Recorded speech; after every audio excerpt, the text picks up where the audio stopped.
Magandang hapon sa inyong lahat. Muli, ito po si Herbert Puria, author promoter ng Bible Lights Promotions. Kaakibat ang ating pananalig sa ating banal na Panginoon Diyos, banal na Panginoon Kristo, at gabay ng kaliwanagan ni Banal na Santa Maria, ay ating pong binabahagi sa inyo sa linggong ito. Ang mensahe ng ating banal na Panginoon Diyos. Ang tema ng mensahe ng ating banal na Panginoon Diyos ay ang Panginoong Kristo, ang mabuting pastol. Ngayon po ay babasahin ko sa inyo ang mga mensaheng ito mula po sa Bagong Tipan o Mabuting Balita na paghahari ng ating banal na Panginoon Diyos sa pamamagitan ng banal na Panginoong Hesus Kristo. At ayon po dito kay Apostol San Juan, Kabanata 10, talatang 11 hanggang 16. Ito po ang mensahe. Ako ang mabuting pastol, inialay ng mabuting pastol ang kanyang buhay para sa mga tupa. Ang upahan ay tumatakas kapag may dumarating na asong gubat. Iniiwan niya ang mga tupa palibasa hindi siya pastol. At hindi kanya ang mga ito. Kaya sinusunggaban ng mga asong gubat ang mga ito at binubulabog. Tumatakas siya palibasa yung panlamang at walang malasakit sa mga tupa. Ako nga ang mabuting pastol kung paano kilala ako ng Ama at siya'y kilala ko. Gayon din naman kilala ko ang aking mga tupa at ako nang may kilala nila. At iniaalay ko ang aking buhay para sa aking mga tupa. Mayroon akong iba pang tupa na wala pa sa kulungan ito. Kinakailangan sila ipasok ko rin at papakinggan nila ang aking tinig. Sa gayon, magkakaroon ng isang kawan na may isang pastol. Ipapatuloy po natin kay Apostol San Juan, Kabanata 12, talatang 44. Ito po ang mensahe. Hindi ako ang humahatol sa taong dumirinig ng aking salita, ngunit ayaw namang sumunod dito, sapagkat hindi ako naparito upang hatulan ng sanlibutan, kundi upang iligtas ito. Ipapatuloy po natin sa mga taga-Efeso, Kabanata 3, talatang 17 hanggang 19. Ito po ang mensahe. Naway manatili si Kristo sa inyong mga puso sa pamamagitan ng inyong pananalig. Dalangin ko na ang pag-ibig ang maging ugat at pundasyon sa lahat ng inyong gawain, upang inyong lubusang maunawaan kasama ng mga hinirang ng Diyos kung gaano kalawak, kahaba, kataas at kalalim ang kanyang pag-ibig. At naway maunawaan ninyo ang pag-ibig ni Kristo na hindi kayang abutin ng pag-iisip, at sa gayon mapupuspos kayo ng buong katangian ng Diyos.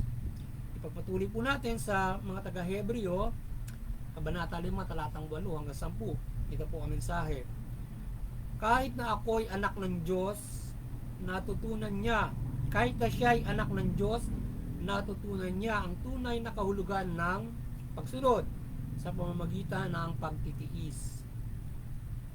At nang siya'y maging ganap, siya ang naging sanhi upang magkamit ng walang hanggang kaligtasan ang lahat ng mga masunurin sa kanya. Ginawa siya ng Diyos na pinakapulong pari ayon sa pagkapari ni Melchizedek. Pagpatuloy po natin sa 1 Pedro Kabanata 2, talatang 21 hanggang 25. Ito po ang mensahe. Ang pagtitiis ng hirap ay bahagi ng pagkatawag sa inyo ng Diyos, sapagkat nang si Kristo ay magtiis para sa inyo, nag-iwan siya sa inyo ng isang halimbawa na dapat ninyong lubos na tularan. Hindi siya gumawa ng anumang kasalanan at nagsinungaling kailanman. Nang siya'y insultuhin, hindi siya gumanti ng insulto. Nang siya'y pahirapan, hindi siya nagbanta. Sa halip, pinaubayan niya ang lahat sa Diyos na makatarungan kung humatol. Sa kanyang pagkamatay sa krus, pinasan niya ang ating kasalanan upang tayo'y mamatay na sa kasalanan at mamuhay ng ayon sa kalooban ng Diyos. Sa pamamagitan ng kanyang mga sugat, kayo'y pinagaling, sapagkat kayo ay tulad ng mga taong naligaw. Ngunit ngayon nanunumbalik na upang sumunod sa pastol at tagapangalaga ng inyong mga kaluluwa. Ito po ang mensahe ng ating mensahe ng ating banal na Panginoon Diyos sa pamamagitan ng ating banal na Panginoong Hesukristo sa ating pagbabahagi ng mabuting balita dito sa Bible Lights Promotions. Salamatan po natin ang ating banal na Panginoon Diyos, Panginoong Hesukristo, Banal na Espiritu Santo at Banal na Santa Maria. Maraming salamat po, banal na Panginoon Diyos, Panginoong Hesukristo, Banal na Espiritu Santo at Banal na Santa Maria. Ngayon naman po ay ipaliliwanag ko sa inyo ang mga mensaheng ito mula po rito sa tema na ang Panginoong Hesukristo ang mabuting pastol. Nais pong ibabati sa atin ng ating banal na Panginoon Diyos sa ginawang sa isinagawa ng banal na Panginoong Hesukristo sa pagtatalaga niya sa Kanya sa pag-asa sa buhay ng mabuting balita na ang banal na Panginoong Hesukristo ay naging mabuting pastol bilang itinalaga niya para tayo ay gabayan at bigyan ng kaligtasan at tayo ay palayain sa ating mga pagkakasala. So naging mabuting pastol ng Panginoon Hesukristo, naging isang mabuting tagasunod ng ating banal na Panginoon Diyos. Kaya ang Panginoon Hesukristo ay inihandog niya yung kanyang buhay para tayo ay palayain sa kuko ng demonyo o sa kamay ng demonyo at sa ating mga pagkakasala. So binigyan tayo ng pagkakataon ng Panginoon Diyos sa pamamagitan ng Panginoon Hesukristo at kanyang daranasin ang mga bagay na ito sa pagliligtas sa atin sa pagpapalaya sa demonyo na kinakailangan niyang magsakripisyo ng buhay. At siya ay nagtiis sa lahat ng mga bagay sa pagkakatawang tao para dumanas ng paghihirap para sa kaligtasan ng sangkatawan. Sinunod niya ang banal na Panginoon Diyos. Ganun kabuting pastol ng ating Panginoon Hesukristo mula sa pagsunod sa Panginoon Diyos at sa pangangalaga sa atin ng ating mga kaluluwa, ng ating mga buhay. So tayo ay iniligtas niya hindi sa isang pangkaraniwang buhay lamang, kundi para sa buhay na walang hanggan. Na idinulot ng pagkakasala ng nating mga tao mula doon sa kay Eva at Adan. So tayo nagkasala mula sa panlalansin ng demonyo at itinagdulot ng kamatayan. Kamatayang spiritual, kamatayan natin at kamatayang spiritual. So tayo ngayon ay binigyan ng pagkakataon ng Panginoon Diyos na magbagong buhay. So ngayon ay mayroon na tayong pagkakataon na maligtas ang ating tayo ay binigyan ng pagkakataon na magkaroon ng kaligtasan hanggang buhay na walang hanggan. So yung ating katawang lupa ay umabot man ng spoilage, tayo ay mayroong buhay na walang hanggan. Ngayon ay pwede rin tayong hindi mamatay kung sakasakaling sa panahon natin dumating ang Panginoon Hesukristo na inaasahan din sa mga nakaraang mga panahon. So ngayon sa ating panahon inaasahan na dito mangyari din ang sinasabing pagdating ng Panginoong Hesukristo. So ngayon ay ay diyan sa pagdating na yan ay may mga taong pinagpala na hindi makararanas ng kamatayan, yung sinasabing ira-rapture ng ating Panginoong Hesukristo. So yun. So kaya tayo ay kaya ang Panginoong Hesukristo ay lubos yung pag-ibig na ipinakita niya sa Panginoon Diyos sa pagtuban ng kalooban at pagmamalasakit niya sa mga tao. So ganun ang kalooban ng Panginoon Hesukristo, ganun siya kabuti bilang itinalaga, bilang anak ng Panginoon Diyos at bilang itinalagang pinuno natin o hari o pinunong pari o sinasabing punong saserdote o bilang hari natin at punong saserdote, ganun siya kabuti na ating pastol o ating hari bilang anak ng Diyos at ating tagapangaral o pari nga o tawag dito yung saserdote. So yun. So siya naging inihinandog niya yung buhay niya, nagpakasakit siya, dinanas siya napakaraming paghirap. Siya ay lumubog sa masa para nang siya ay magkatawang tao. So kumbaga man para sa isang pagbisita, so siya ay nakituloy ay sa hanay ng mahihirap para aralan ng lahat at gabayan ng lahat. So hindi siya doon nakituloy sa bahay ng isang palasyo para gabayan ng lahat sa mabuting pamumuhay, kundi nakituloy siya doon sa bahay ng mahihirap at ginawa niya yung pamumuhay na ito sa pangangaral niya sa sangkatauhan upang ito ay magabayan sa mabuting pamumuhay mula doon sa pagbibigay lakas mula sa mga nagdarohok na mga mamamayan. So yun o mga tao. So ngayon ay ganoon siya naging kabuti, hindi siya gumawa ng masama, anumang uri ng hindi mabuti nang siya ay magkatawang tao.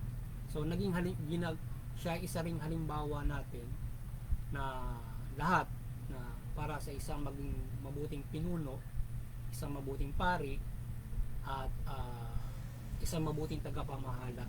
So siya isang napakahusay na ehemplo nating lahat bilang kahit maging isang pangkaraniwang tao na mayroon tayong dapat tularan. So kaya yung mga nasa pamahalaan, inyong tularan ang pagiging pinuno ng ating banal na Panginoon Kristo, paano siya nagmalasakit sa tao, kaya niya ibigay ang buhay niya, siya ay nagmahal ng lubos, mapagpakumbaba, hindi siya gumawa ng mali. Kaya yung ating mga nasa pamahalaan na binigyan ng authority, so gayahin nyo ang Panginoon Kristo, ang kanyang kabutihan para kayo ay makapaglingkod ng maayos. Sumunod tayo sa kanyang mga aral. Siyempre ang simbahan lalo na sila ay nakatutupad ng kalooban ng Panginoon Diyos, at sila ay gabayan sa pagiging matatag sa kanilang pamumuno para magabayan nila na patuloy ang sangkatauhan sa kalooban ng Panginoon Diyos, Panginoon Kristo. So ipagpatuloy niya ang patuloy ng simbahan na pagiging mabuting pastol para makagabay sa lahat. Gayunman, siyempre tayong lahat ay ginagabayan para tayo maging mabuting tao sa isang kawan na kanyang pinapastulan. So kaya tayo ay pinagbubuklod ng Panginoon Kristo at nagsakripisyo siya na lubos para lamang tayo mapagbuklod, palayain sa demonyo, sa kasalanan, at bigyan ng pagkakataon. Kaya tayo ay manampalataya ng lubos at sumunod sa ating Panginoon Kristo at maging ehemplo natin siya sa pagsunod sa Panginoon Diyos para sumunod tayo ng lubos kagaya sa Panginoon Diyos, kagaya ng Panginoon Kristo. So yung pangunahin na pagsunod natin sa Panginoon Diyos, sa pananampalataya natin sa Kanya, mananampalataya tayo kay Panginoon Kristo para tayo bigyan niya ng buhay at kaligtasan, pag-asa, sapagkat ibinigay sa kamay ng Panginoon Kristo ang pangangalaga ng ating buhay at espiritu at ang pagpapatawad. Kaya ganoon yung unang bilang paniniwala natin mga Kristiyano mula sa Panginoon Kristo kung paano tayo susunod mananampalataya sa Panginoon Diyos. Kaya mananampalataya tayo kay Panginoon Kristo para pagkalooban tayo ng kaligtasan, para tayo pangalagaan ng buhay mula pang-araw-arawang buhay na walang hanggan. Kaya kung gagayahin natin siya at tayo ay susundin natin yung kanyang kalooban, maharap natin ang anumang hirap sa mundong ito na may pananampalataya tayo sa Panginoon Diyos. So, maiwasan natin ang paggawa ng masama. So, kung paano tayo from the simple na kung paano tayo namumuhay, pinakailangan natin marami tayong nakakasalamuhan na hindi mabuti. Pinakailangan natin magtrabaho. So, tayo ay naging mabuti mula sa ating kinabubuhay at pakikisalamuhan natin sa tao. Ganun na makasimple ang buhay. Magtatrabaho ka, mag-aasawa ka, yung iba ay may iba't ibang mga ginagampanan sa pamumuhay ito, kagaya ng halimbawa mga lingkod ng simbahan. So sila ay doon.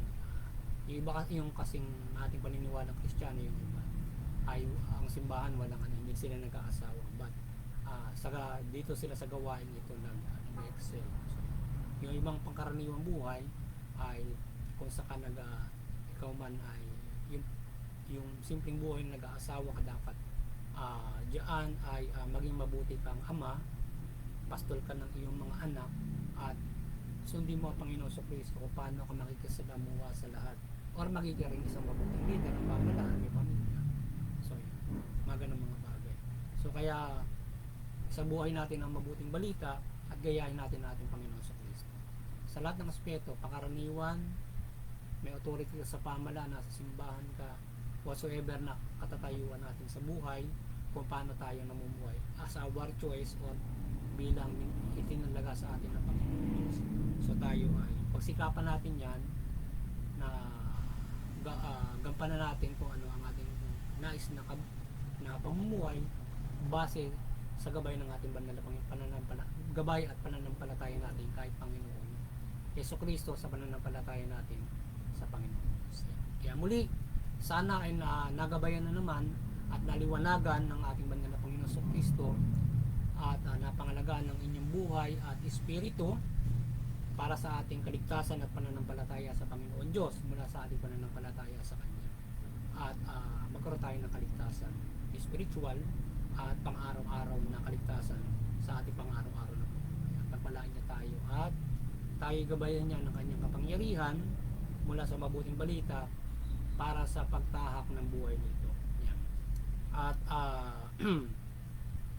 muli sana ay patuloy tayong gabayan ng kaliwanagan ng Banal na Santa Maria. Patuloy na isugo siya ng ating banal na Panginoon sa Kristo, Panginoon Diyos. Gabayan tayo ng kanyang literal na kaliwanagan, pagmimilagro para sa ating pagbabahagi ng mabuting balita. At tayo ay literal niyang magabayan ng kanyang paghihimol at kaliwanagan at talimain natin ang mabuting balita. Yan. At tayo ay magkaroon ng kaligtasan spiritual. Sana gabayan tayo ng iba't ibang kapangyarihan ng Panginoon Kristo mula sa gabay niya ng kanyang pangangalaga niya sa ating espiritu at buhay. Ay gabayan niya tayo ng kanyang kapangyarihan mula rito sa ganitong klase ng pagmimilagro ng Banal na Santa Maria o iba't ibang mga paggabay ng kanyang kapangyarihan sa atin at pagmimilagro ng Panginoon. Gaya ng mga nangyayari ng mga noong mga nang siya ay nung unang mga paghihimala ng mga lingkod ng Panginoon Diyos at ng mga apostol niya. Sana igabay sa atin ng Panginoon at mga nangyayari nito mga nakaraang mga panahon. So yan, at doon sa Interfaith Unity, sana patuloy na kayo ay aking mahikayat na magbuklod at maliwanagan kayo ni Banal na Santa Maria at ating mahikayat na magbuklod sa Interfaith Unity para mag-unawaan tayo ng ating mga reliyon at maiwasan natin yung mga sigalutan, maiwasan yung mga hindi pagkakaunawaan ng mga reliyon, iba't ibang reliyon, lalo na yung mga Kristiyanong mga reliyon na may magkakaiba rin na mga way of faith in Christ to God. Kaya sana ay magkaisa pa rin tayo sa Interfaith Unity para magpaira tayo ng iba't ibang mga bagay na ating mapagkakaisahan, kagaya ng kapayapaan at pagmamahalan, pagtutulong at iba't ibang mabuting aral na ating mapagkaisahan para sa ating pananampalataya sa Panginoon Diyos o sino mga ating napapanampalataya. At makagabay tayo sa bawat family, community, bansa at buong mundo, bawat mga bansa, lipi, lahi, yan. Lalong-lalo na yung bawat mga reliyon makagabay dun sa pamahalaan at ito yung mapagpahiral ng mabuting pamamahala at ng mabuting batas. So may pahiral ito ng mga mahusay na batas kagaya ng human rights at ng pagpapahiral ito ng kapayapaan at peace and order. So ngayon ay tayo ay nagkakaroon din tayo ng isang mahusay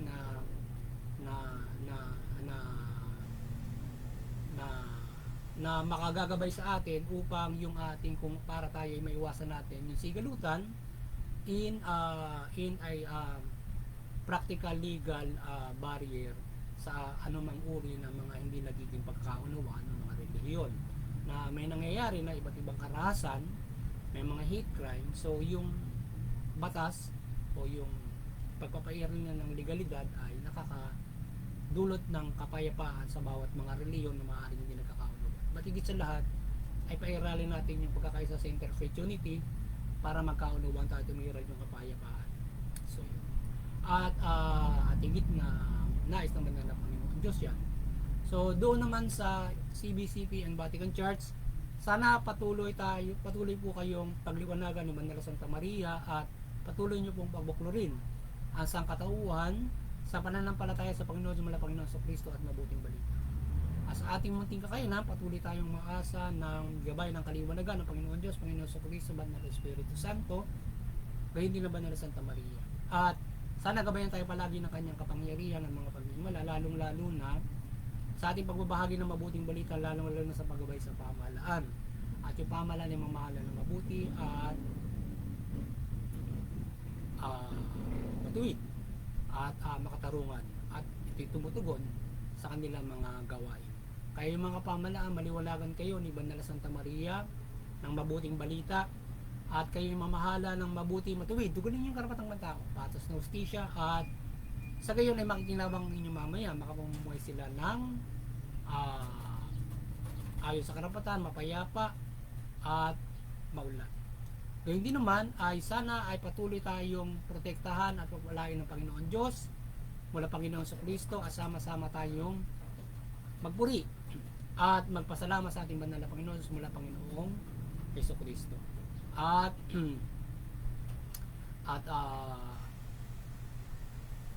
muli magandang hapon sa inyo lahat, at God bless you all.